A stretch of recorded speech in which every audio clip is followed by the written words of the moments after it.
Hello dear learners, আজ আমি আপনাদের সাথে স্যার ফ্রান্সিস বেকন রচিত অফ ট্রুথ এসেটার বিষয়বস্তু বা সামারি নিয়ে আলোচনা করব। তো চলুন সামারিতে যাওয়া যাক। Francis Bacon was a prose writer of renaissance age, a great philosopher and pioneer of scientific thoughts. Sir Francis Bacon renaissance এইজের একজন গদ্য রচয়িতা ছিলেন এবং একজন খ্যাতিমান সম্পন্ন দার্শনিক এবং সাথে সাথে বৈজ্ঞানিক চিন্তাভাবনার অগ্রদূত হিসেবে পরিচিত ছিলেন।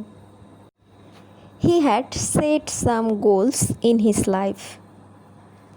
তিনি তার জীবনে কিছু লক্ষ্য নির্ধারিত করে রেখেছিলেন। One is to serve the country, second is to serve the church and other is to learn the truth.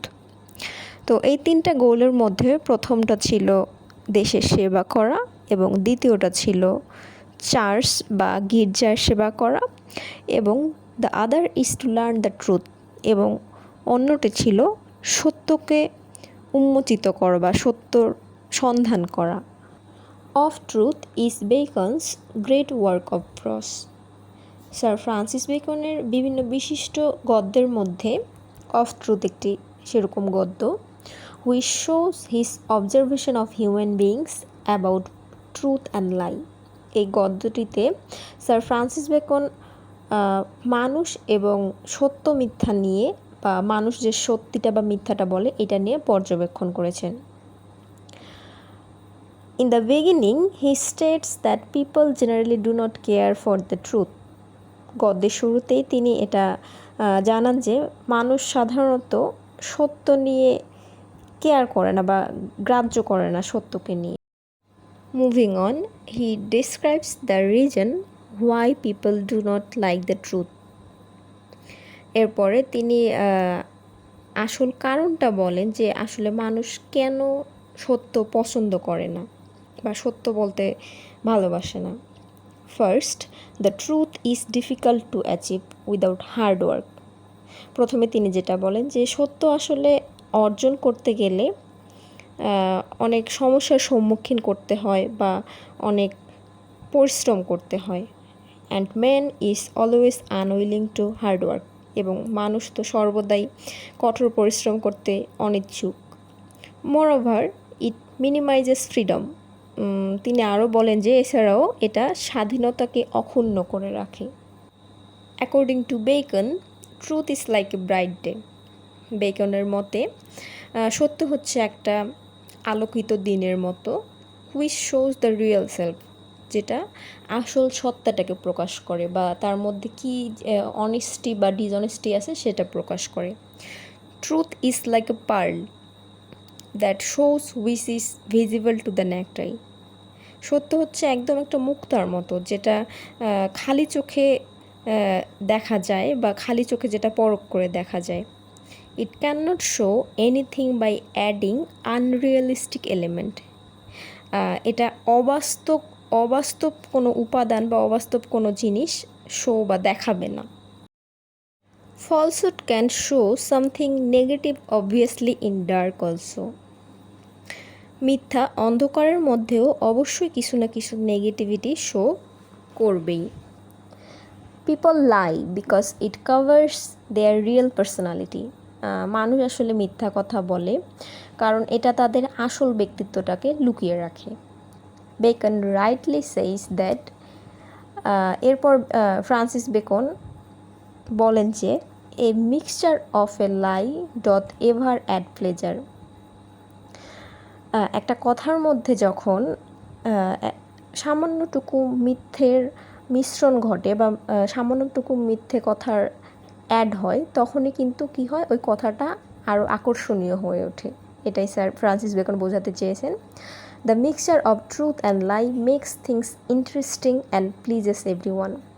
এখানে তিনি সুন্দর একটা কথা বলেছেন যে এই মিক্সচারটা বা এই সত্য এবং মিথ্যার মিশ্রণটা একটা বিষয় বা একটা কথোপকথনকে আরও ইন্টারেস্টিং এবং সবাইকে এটা আনন্দ দেয় বা ইন্টারেস্টিং করে তোলে তখন এই কনভারসেশনটা।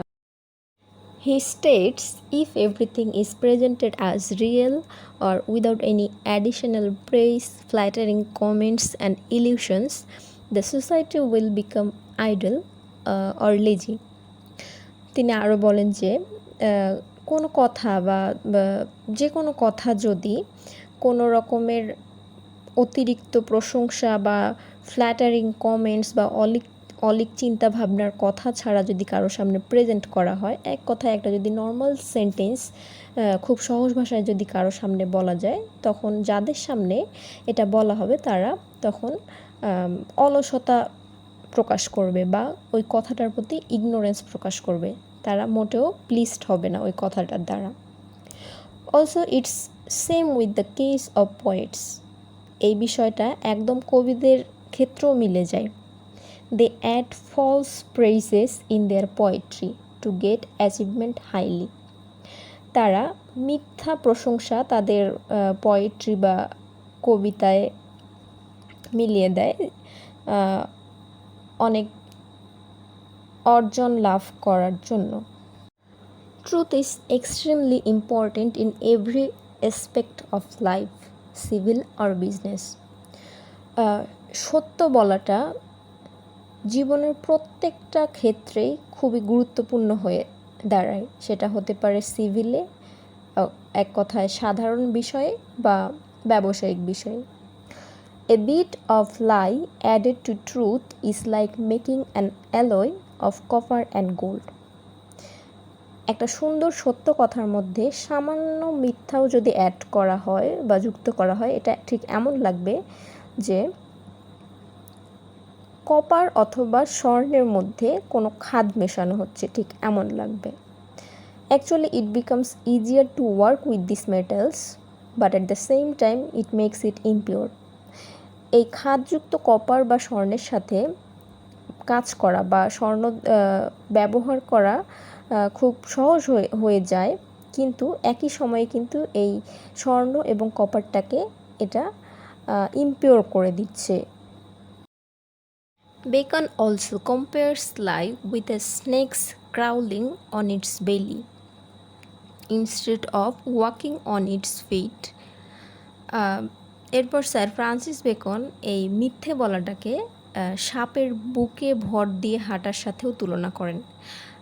সাপ যেমন ঠিক তার পা ব্যবহার করার পরিবর্তে বুকে ভর দিয়ে হাঁটে, like the snake, the false person has to let his down because he feels guilty all the time because of his habit of speaking false.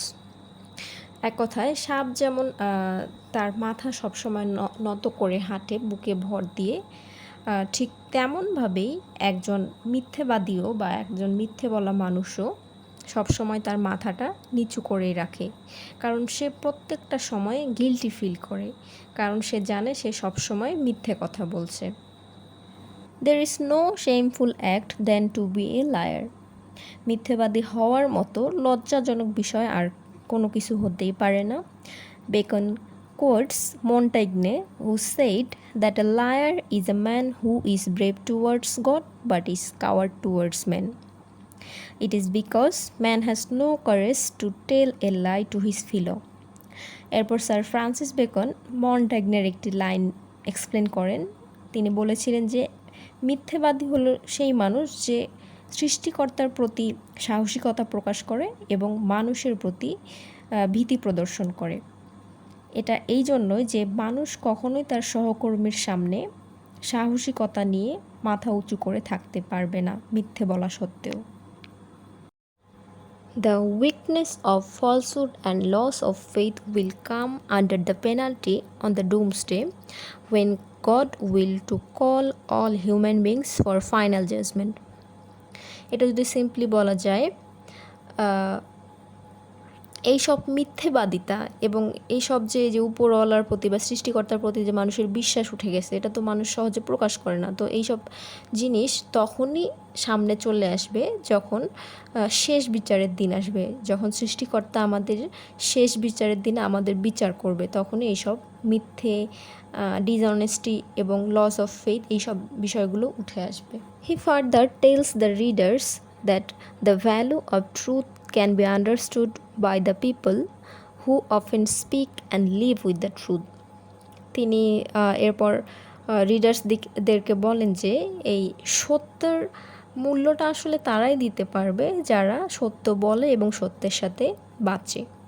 He further explains that earth can B A paradise but only with the help of truth. তিনি এরপর বলেন যে পৃথিবী স্বর্গতুল্য হতে পারে, সেটা কার মাধ্যমে? সেটা হচ্ছে সত্যের মাধ্যমে, বা সত্যের সাহায্যের মাধ্যমে পৃথিবী স্বর্গের মতো হতে পারে। He says that poetry tells beautiful lies, but they are forgotten easily. তিনি আরও বলেন যে কবিতা অনেক সুন্দর সুন্দর মিথ্যে কথা বলে, কিন্তু এইসব তাড়াতাড়ি মেমোরি থেকে মুছেও যায় বা মানুষ ভুলেও যায়। Because they do not settle in mind, কারণ এই পোয়েট্রির মিথ্যেগুলো আমাদের চিন্তাভাবনায় বেশিক্ষণ থাকে না, ক্ষণস্থায়ী।